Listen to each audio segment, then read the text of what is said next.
In the summer of 1784, on the road that cut through the northern provinces of Durnwall, a small caravan moved under the burning sun. Dust rose with every wheel turn, and the horses pulled the wagons slowly, as if resisting the journey itself. Among the people inside one of the wagons sat a 17-year-old girl whose life had changed in a single night. Her name was Miranda Hale. She had been raised in a small fishing village, a place where days passed quietly and beauty was considered a blessing, never a warning. But beauty is rarely simple. By the time she turned 16, stories of her striking features, her long raven black hair, her sharp jawline, and her unusual eyes, a mix of hazel and gold, had traveled farther than she ever had. These stories reached the ears of those who bought power through people. And so, one night in late 1783, Miranda was taken. When the caravan reached the hill overlooking Lord Heron's estate, Miranda saw her new world for the first time. The estate, built in 1710, stood like a fortress of stone and shadow. Long walls surrounded it, with guard towers at two corners.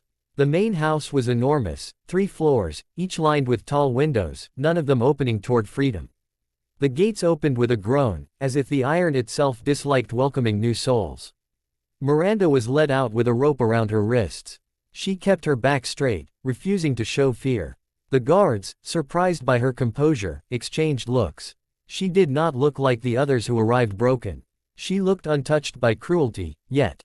Inside the courtyard, the air smelled of sweat, mud, and the iron of old blood. Workers labored under the sun with no water breaks. The building farthest from the entrance was the punishment yard, where wooden posts stood like markers of suffering. Cries sometimes escaped from that direction, even in daylight. Lord Heron walked out moments later. His footsteps were heavy, controlled, like a man who believed the world belonged to him. In 1784, he was already feared across 3 provinces for his brutality.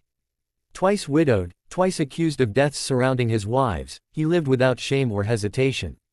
He looked at Miranda the way a collector looks at a rare artifact.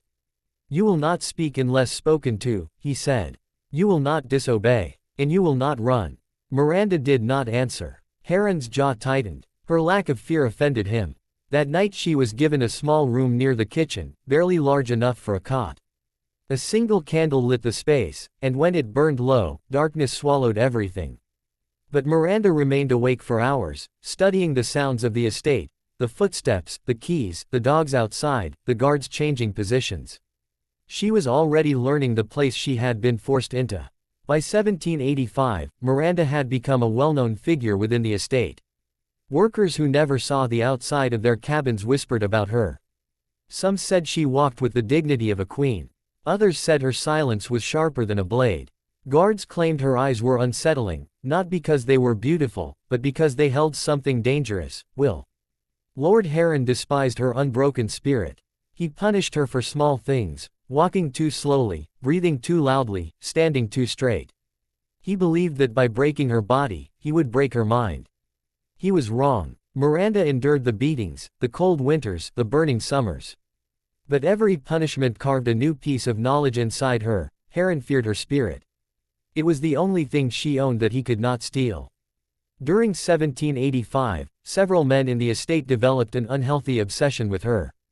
They were not allowed to approach her, yet they watched from afar. Their admiration made Miranda uneasy, but she knew obsession could be as dangerous as cruelty. She moved quietly, avoiding unnecessary attention. In early 1786, after 2 years under Heron's rule, Miranda realized something important. If she waited for a perfect moment to escape, she would die waiting. Escape would require planning, risk, and perhaps betrayal.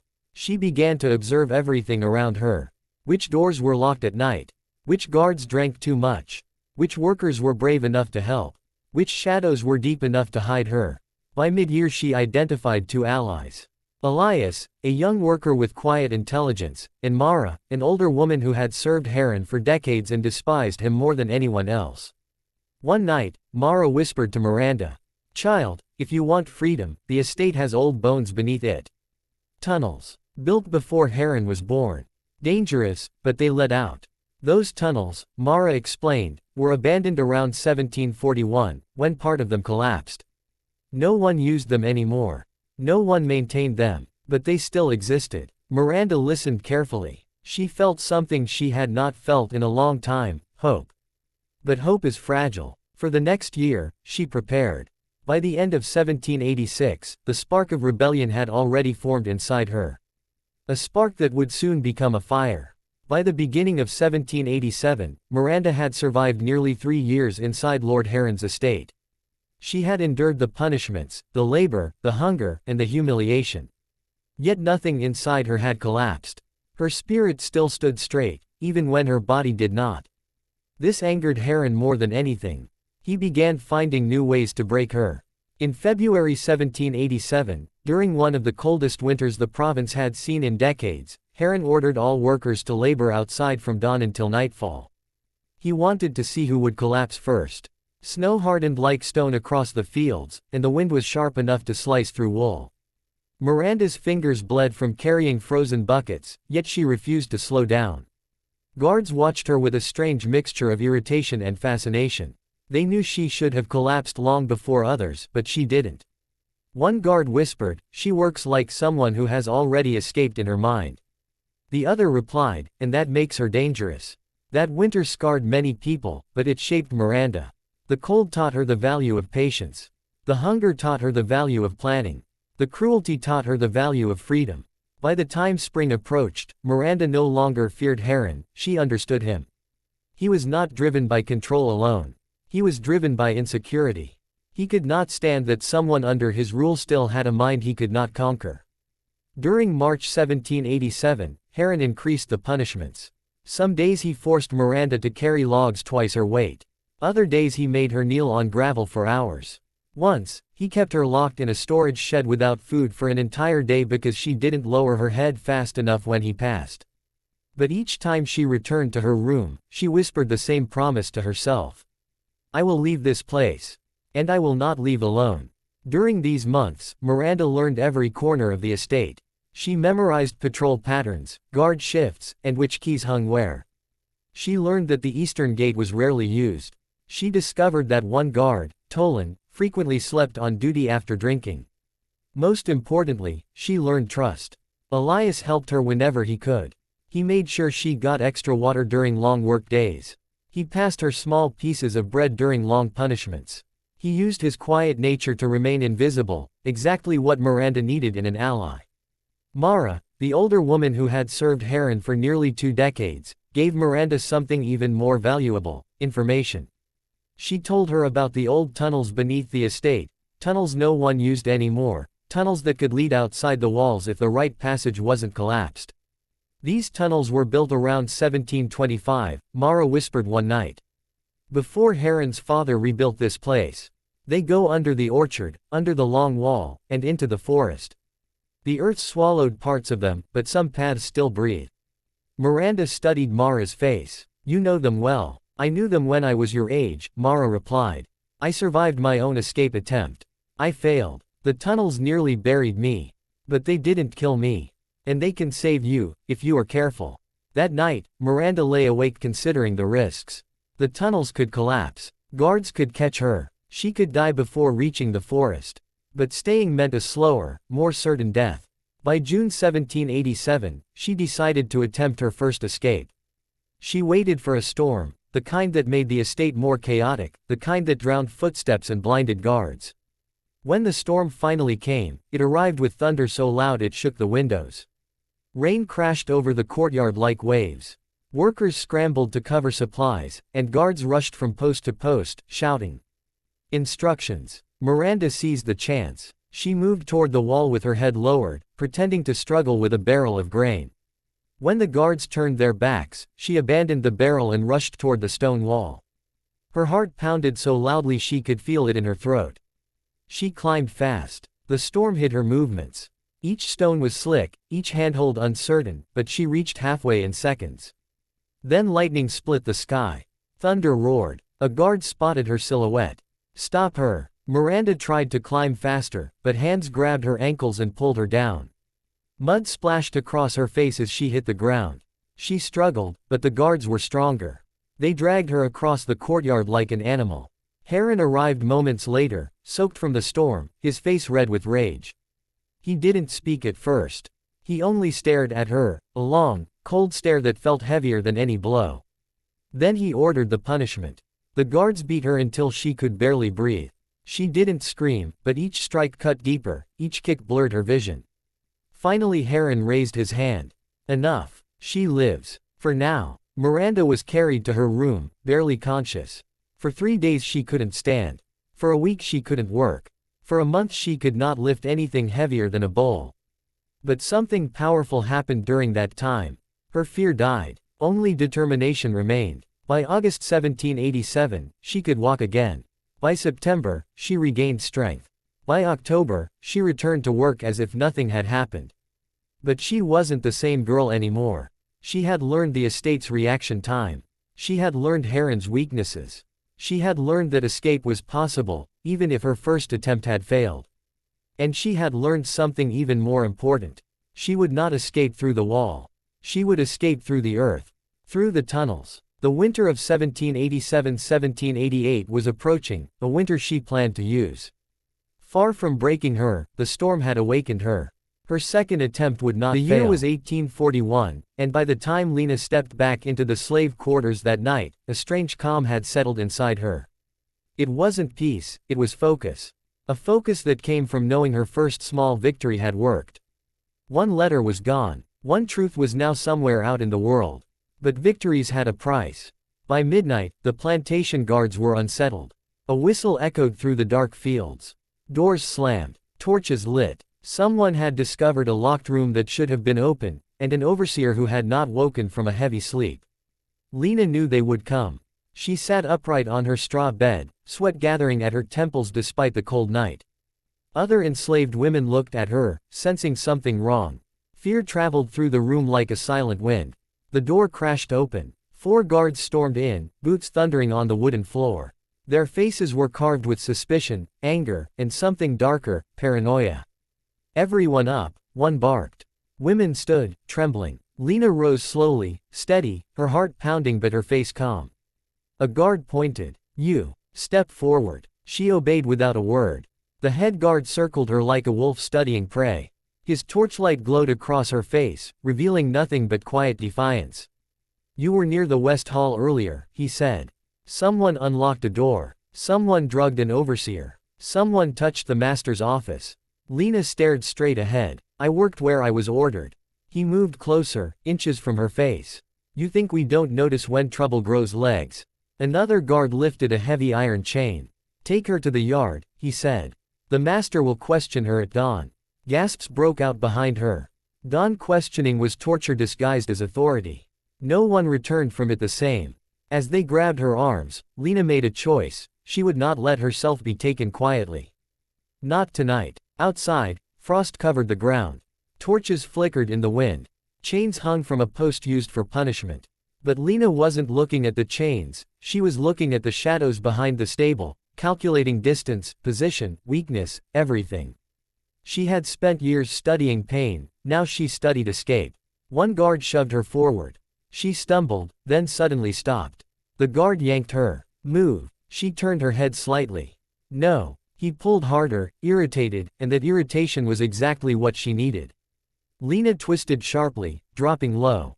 The guard's grip loosened just long enough for her to drive her shoulder into his ribs. He fell back with a grunt. The other guards reacted instantly. 2 lunged, reaching for her. She ran. Not blindly, she ran with purpose, toward the narrow path between the stable and the outer shed. She had memorized it long ago. Her bare feet struck the cold ground, silent but fast. Shouts erupted behind her. "Stop her! Cut her off! Go around!" They chased her, but Lena had something none of them did, desperation sharpened by years of pain. She darted through the shadows, turned sharply, slipped behind a wagon, and climbed over a low stone wall, scraping her wrists against the rough surface. Voices grew louder. She went this way. Light more torches. Torchlight spilled across the yard, flames dancing wildly. Shadows jumped. Dogs barked in the distance, their chains rattling. Lena crouched behind a stack of old crates, breathing hard but quietly. Her heart hammered, but she forced herself to stay calm. She counted the steps of the guards. 5 men, 2 dogs, 1 torchlight blind spot near the broken fence. She waited. A guard's boots approached. Closer, closer. A few inches from her hiding place. He turned. Lena slipped from the crates and ran again. This time she made it past the edge of the yard. This time she reached the broken fence and pushed herself through the gap. Wood tore at her clothes. Her skin burned from the scratches. But she kept going. Behind her, dogs barked wildly. She's in the fields. Don't let her reach the river. Master will skin us alive if she escapes.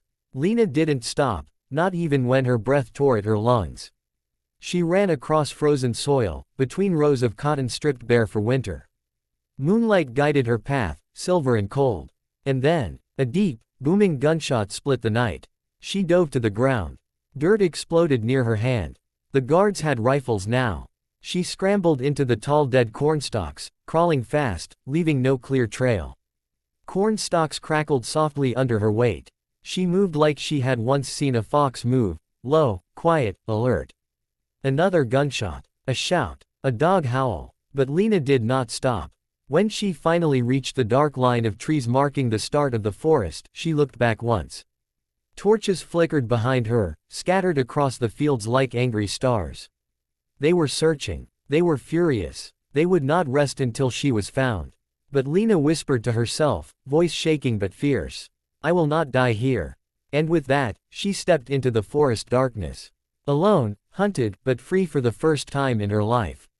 The year was 1841, and the night Lena escaped into the forest, winter winds swept through the trees like ghosts whispering warnings. The woods were known by one name among the enslaved people: the Forest of No Return. Not because it was haunted, but because anyone who entered while fleeing the plantation was either captured or never found again. But to Lena, the forest wasn't a trap, it was a chance. A terrifying one, yes.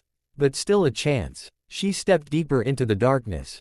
The ground was hard, covered with brittle leaves that cracked under her feet. Bare tree branches clattered in the wind like bones knocking together. Her breath came out in white clouds. Her arms and legs trembled from exhaustion, fear, and cold. Her thin dress offered little warmth, and scratches from fences and branches burned against her skin. Behind her, faint shouts drifted through the night. "Track her. She can't be far. Light the path, bring the dogs." Lena forced herself forward, weaving between trees with slow, cautious steps. She could not run anymore. She needed to disappear into the forest, not crash through it. But the dogs were the real danger. Their howls carried across the fields, echoing against the frozen ground.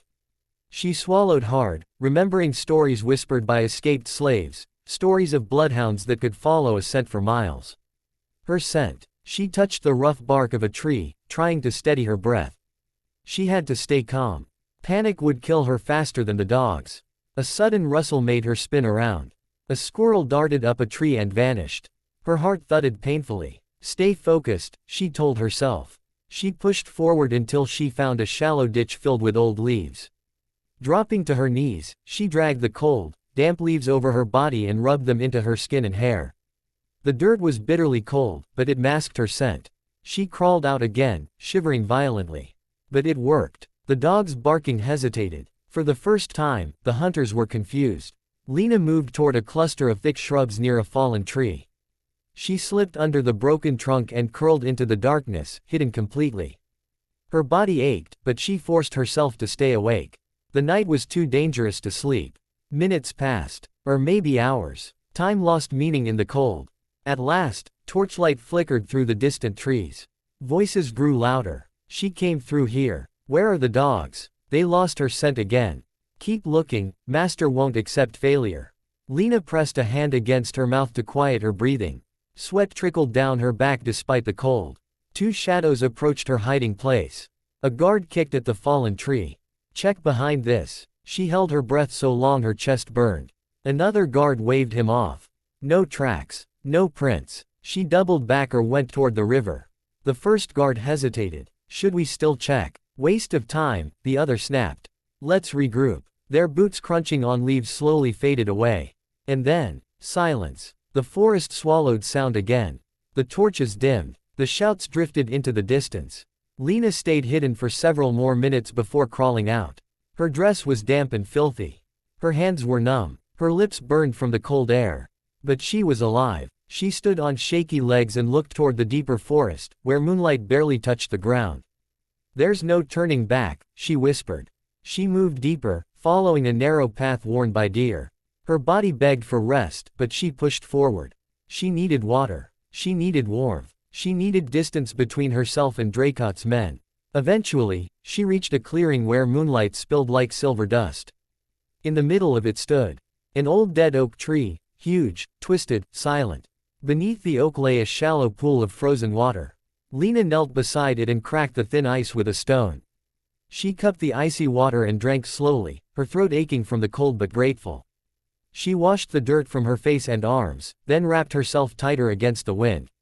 Suddenly, a noise. Not human, not dogs. A deep, heavy snort. Her blood froze. Out of the shadows emerged a wild hog, huge, bristled, angry. Its dark eyes locked onto her. Steam puffed from its nostrils. Wild hogs had killed grown men. Lena stepped back slowly. 1 step, 2 steps. A branch snapped under her foot. The hog charged. She ran, stumbling, slipping on leaves, grabbing branches to stay upright. The hog crashed through the underbrush behind her, tearing up roots and soil. She reached a large tree and swung herself around the trunk. The hog slammed into it with a thundering impact that shook the ground. It backed up, angry, scraping the earth with its hooves. She climbed. Her frozen fingers slipped, but she forced herself upward. Bark tore her skin, but she kept climbing until she reached a thick branch. The hog circled below, snorting furiously, trying to jump. She waited. And waited. Minutes felt like hours. Her muscles cramped. Her fingers grew stiff. Finally, the hog snorted one last time and wandered off into the darkness. Lena stayed in the tree long after it left. Exhausted. Freezing. But alive. When she finally climbed down, the first pale hint of dawn touched the sky through the branches. A new day was coming.